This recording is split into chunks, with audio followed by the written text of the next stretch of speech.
Police అంటే నేరస్తుల వెన్నులో వణుకు పుడుతుంది. నేరాల ఛేదనలో పోలీసులు కీలక పాత్ర పోషిస్తారు.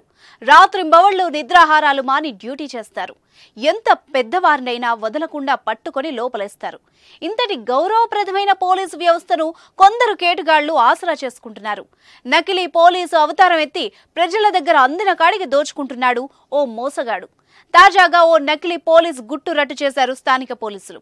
అరే, పోలీసుకు అలా ముసుగు వేసి అలా నిందితుడిలా నిలబెట్టారు, ఆయన ఏం చేశాడు అనేగా మీ డౌట్. అక్కడికే వస్తున్నాం. గజం కేవలం 500 రూపాయలతో 1210 గజాల భూమి కేవలం 6 లక్షలు మాత్రమే. ఆయన అసలు పోలీస్ ఆయనే కాదు, నకిలీ పోలీస్. మంచిగా ఇస్త్రీ చేసిన పోలీస్ యూనిఫామ్ వేసుకుని చేతిలో వాకీటాకీ పట్టుకుని రోజు ఓ సెంటర్ దగ్గర కాపు కాసి వసూళ్లకు తెగబడుతున్నాడు. ఈ విషయం అసలు కాకీలకు తెలిసింది. దీంతో వెంటనే అక్కడికి చేరుకుని నకిలీ పోలీస్ డ్రామాను రట్టు చేశారు. పోలీసులు తెలిపిన వివరాల ప్రకారం అన్నమయ్య జిల్లా రాజంపేటలో బద్వేలుకు చెందిన మాడపూరు శివయ్య నకిలీ పోలీస్ అవతారం ఎత్తాడు. విద్యానగర్కు వెళ్లే దారిలో ఇతను బైక్లు, కార్లు ఆపి డబ్బుల వసూళ్లకు పాల్పడుతున్నాడు. పక్కా సమాచారం పోలీసులకు రావడంతో టౌన్ ఎస్ఐ తన సిబ్బందితో సంఘటనా స్థలానికి చేరుకుని రెడ్ హ్యాండెడ్ గా నిందితుడిని పట్టుకున్నారు.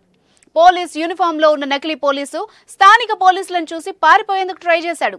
పోలీసులు చాకచక్యంగా పట్టుకొని స్టేషన్కు తరలించారు. పోలీస్ శాఖతో అతనికి ఎలాంటి సంబంధం లేదని క్లారిటీ ఇచ్చారు. అంతేకాదండోయ్, రాజంపేట టౌన్ పోలీస్ స్టేషన్లో హోంగార్డ్ గా పనిచేస్తున్నానని చీట్ చేసి ఓ అమ్మాయిని పెళ్లి కూడా చేసుకున్నాడు. పట్టణంలో అప్పుడప్పుడు ఖాకీ వేషంలో ప్రజల్ని మోసం చేస్తూ తిరుగుతున్నాడు.